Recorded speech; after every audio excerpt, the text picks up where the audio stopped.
Good evening and welcome to Newsline. I'm Claire Adelabu Abdurrazak, and I'm so delighted to go through tonight's journey once again. Now, Sunday evenings have their own charm, don't they? As the day winds down, we gather again tonight on Newsline, whether near or far, to share stories that truly connect us. Now, we have stories that will uplift your spirit tonight, touch your heart, and also make you ask, is this really true? Now, some may also leave you pondering, while others will remind you of the beauty in our shared humanity.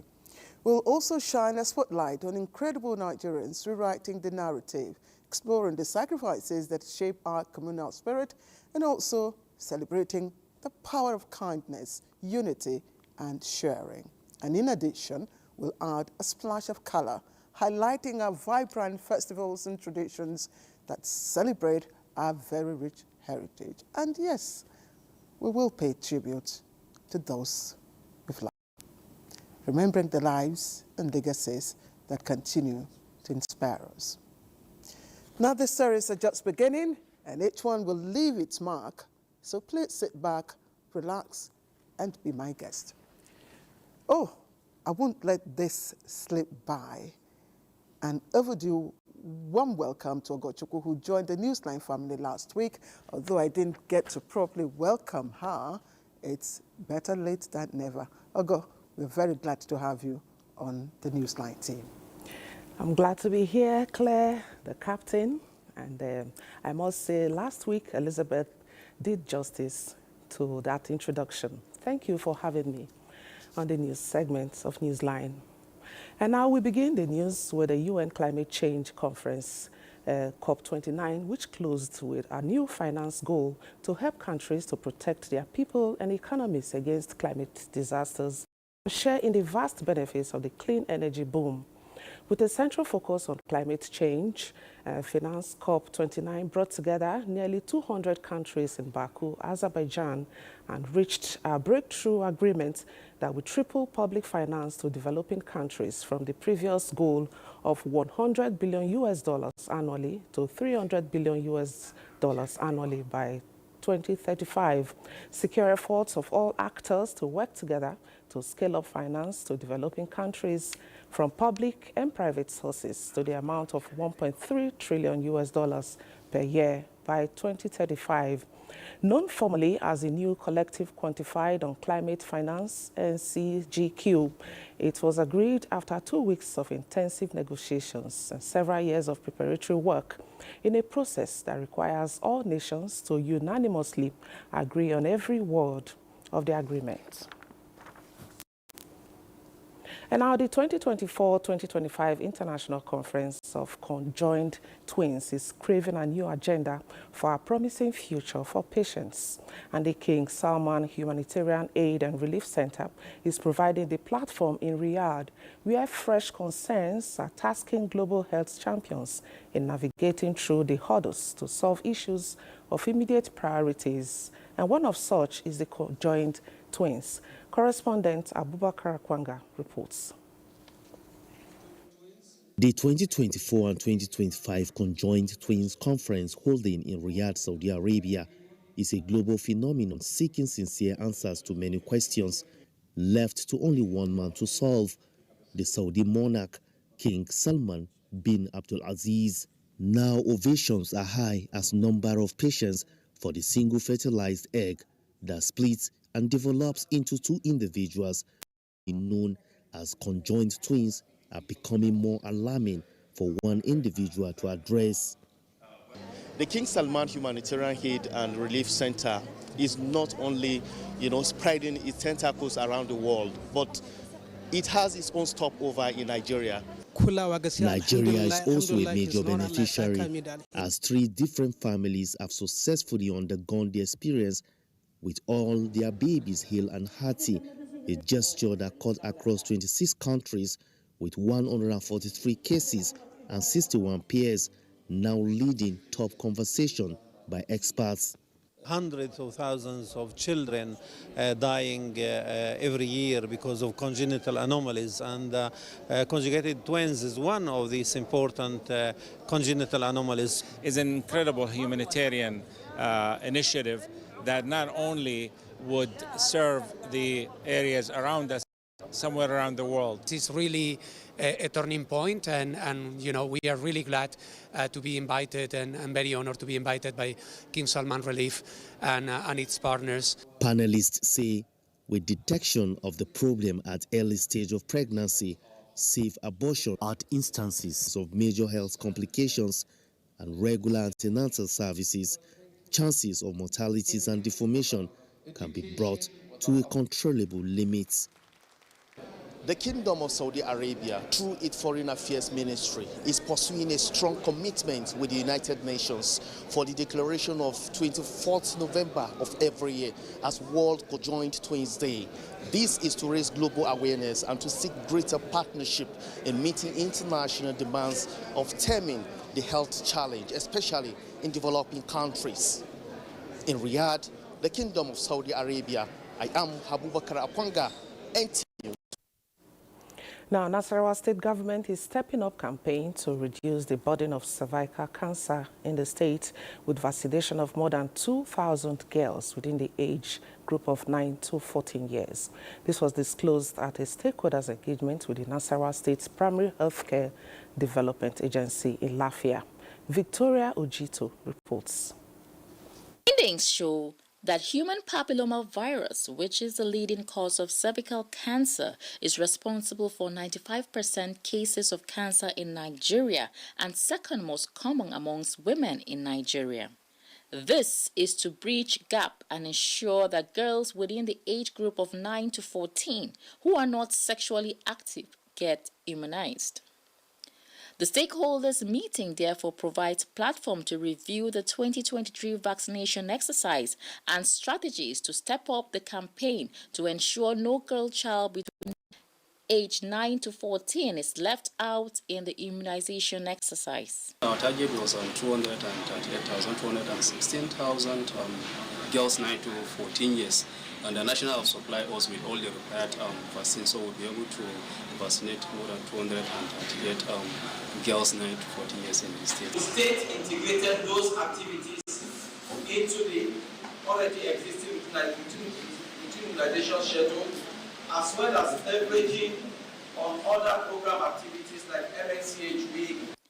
Already, Lafia, Karo, and Wamba local government areas have been selected to conduct HPV intensification to improve their uptake on the vaccine. In Lafia, Victoria Kaswa Ojito, NTA News.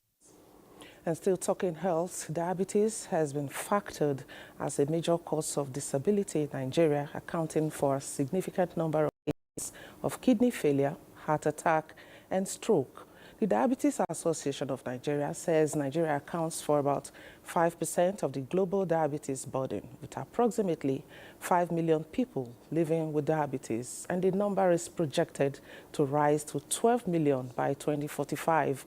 Ngufan Shaji Ugwanyi reports that these issues were highlighted at a sensitization campaign held in Abuja to mark World Diabetes Day.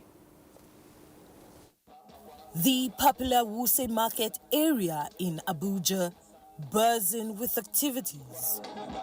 On the sidelines is the Diabetes Association of Nigeria. People living around Wuse Market. Concerned about the statistics of Nigerians living with diabetes, they set up these free medical screening to help individuals know their status as they mark 2024 World Diabetes Day. Number one cause of preventable blindness globally is diabetes. Amputation that are not related to road traffic accident or trauma or an accident is diabetes. So it is a major cause of disability. I am living with type 2 diabetes. And we also take drugs on daily basis. Some time ago, last 2 years, that injection used to cost like between 3,000–4,000 naira. But now that drug now costs about 20-something thousand. And I take like 3 bottles in a month. There is this sugary and sweetened beverages tax that was passed into law in the past administration. And for some time now, I think sometimes in April, the deductions were stopped. So we want them to recommence the deductions. And not only that, we want them to recommence the deductions, we also want them to use this tax for the benefit of the patients. They also advised diabetic patients to adhere strictly to their medication and diet plans and to also seek regular medical checkups to manage their condition effectively. In Abuja, Gufan Shaji Ogwanyi, NTA News. Now, the bank that has the best interests of its customers at the heart of its business, Zenith Bank, has officially set the tone for the Yuletide with its annual light-up ceremony. Adeola Komiakere reports that the light-up is aimed at sharing happiness, showing love, and giving joy this season and beyond. Zenith Bank's sustainability and corporate social responsibility initiatives are hinged on the belief that present-day business performance is not all about the financial numbers, but social investment that contribute to inclusive economic growth and development, with customers at the center. The Light Up project, which has been sustained for the past 18 years, is one of such initiatives of Zenith Bank PLC, and each year comes with beautiful designs. This, Lagos residents are always looking forward to, as it gets bigger and better, serving as tourist destination of some sort. Then came the moment with the ambience fully charged for the ceremony. And brought you all the blessings and all the encouragement for the season. And let us light up the nation and use this as a source of collaboration as we continue to light up the season. Yes, here we go, ladies and gentlemen. Christmas is officially in the air. This will be the best Christmas yet. At Jose at Deogun on Victoria Island, where Zenith Bank headquarters is located, with the popular Eco Hotel roundabout, is now wearing a new look, especially at night. Leadership of the bank says the light up is another way to connect with its customers. And we'll continue to do that as a part of bringing joy, sharing love, sharing kindness, and making sure that the people and the environment where we operate, they're happy. Please share love, share kindness to everyone, the loved ones, as well as the less privileged. Zenith Bank PLC has continued to distinguish itself in the Nigerian financial services industry as an institution committed to building a more sustainable and inclusive economy, promoting responsible business practices in its operations. We wish you a Merry Christmas and a prosperous New Year. In Lagos, Adeola Komiakere, NTA News. And elsewhere, Good Mama detergent has been attested by its users as the best in removing tough stains on clothes. This was the view of participants at the Good Mama Day Out neighborhood campaign held in Ibadan. Lukman Hassan has the The participants of the Good Mama's Day Out neighborhood campaign noted that the show has brought to the fore the quality and difference which makes Good Mama stand out among other detergents. My experience I have with Good Mama is that, in fact, it's the best detergent so far, which I have been using. And it always removes stain, in respect of any color of the stain. If you have a stain in your white clothes, Good Mama will help you to clean it pure, and it has very nice stains. The Good Mama's Day Out neighborhood campaign, which featured different opportunities to award consumers in various categories such as best dress, best head tie, and best catwalk, also included a Good Mama wash demo, detergent showcase, and raffle draw with over 5 million naira worth of prizes and cash won. I want to say a very big thank you to Good Mama for gifting me a washing machine. I'm very happy. I say a big thank you to them. Thank you to Good Mama. God bless Good Mama. Good Mama live. Thank you, everybody. I say thank you. I wouldn't believe it, but it's God. Speaking on the essence of the Good Mama's Day Out neighborhood campaign, the brand manager, Ramat Haruna, explained that Good Mama is one brand that has shown commitment to helping people look and feel their best and take pride in their appearance. Yeah, we'll be moving to Lagos, from Lagos to Kwara. Good Mama's Day Out might be coming close to your neighborhood. It's an opportunity for you to come out and show your best self on Good Mama's Day Out. Good Mama, which comes in different sizes, are scents such as lemon, flora, and diamond pack. is manufactured by Eco Supreme Resources Nigeria Limited. In Ibadan, Lokman Hassan, NTA News. Dangote Petroleum Refinery has effected a reduction in its current price of petrol from 990 naira per litre to 970 naira per litre for the marketers. A statement signed by Anthony Chejina Group Branding and Communications Officer thanks government for its support and the measures put in place to encourage domestic enterprise for the nation's collective well-being. The statement also says the refinery would not compromise on the quality of petroleum products and pledges to keep ramping up production to meet and surpass domestic fuel consumption. Nigeria is to host this year's Symposium of Heads of Navies on the 26th of this month in Abuja to discuss key issues in the maritime domain, especially in the Gulf of Guinea, known for commercial activities, which drive the economies of more than 25 countries in Central and West Africa. On the global stage, the region accounts for about 15% of the global oil consumption, as well as approximately 50 to 60 billion barrels, and is vital in the global energy landscape. Other issues central to the enhancement of maritime security and safety in the region will be discussed, including the need for countries to strengthen regional cooperation and governance by fostering multi-dimensional partnerships. Former President Olusegun Obasanjo wants stakeholders to take action against substance abuse, especially among youths, to stem the tide of rising cases of juvenile delinquencies and crimes in the society. He was speaking at a special advocacy campaign against drug abuse tagged Fly Above the High. Hakeem Jimo reports from Abeokuta, Ogun State. Fly Above the High is a supportive movement against drug abuse. While recounting his story as a former drug addict, the Vice President, Recovery Advocacy Network, Abubakar Salami, believes that rehabilitation of drug addicts is possible at any point of their lives. I believe with love and mentorship, you can bring people out of that place. You know, information is power. There are people that are lost in this place, but they don't know there's a way out. Former President Olusegun Obasanjo advocates the need for stakeholders to take action against substance abuse now, to prevent recurring cases of crimes and criminalities in the society. Either you are tempted by whatever peer, friend, loved ones, whoever, the answer, don't hide if you seek help. If you make effort, you can get out of it. Participants suggest strict legislation against substance abuse as a way out of the menace. These substances are not supposed to be available. The availability is much in our environment. So that primordial level is very important, where government legislates, strict legislation, and then, of course, making sure that those legislations are implemented. If that awareness is created from the school level, family level, and there's a political will and support for that awareness, then we'll be caught the use. There are some parts in the brain that does not need your consent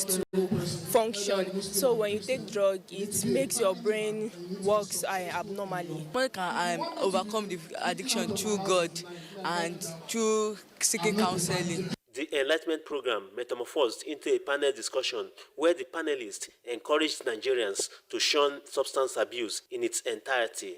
In Abeokuta, Hakeem Jimo, NTA News.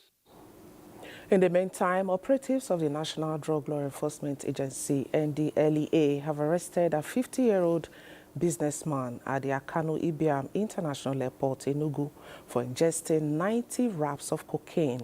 Sawa Khalil Ibrahim reports that a Chinese national and a Nigerian drug kingpin were also nabbed in Lagos. 2, 3, 4. The 50-year-old businessman was intercepted by men NDLEA on Wednesday, 20th November 2024, on arrival from Ethiopia at Enugu Airport, following months of intelligence and surveillance on him. He was subsequently placed on excretion observation, during which he ingested 90 pellets of cocaine weighing 2.019 kilograms in 7 excretions.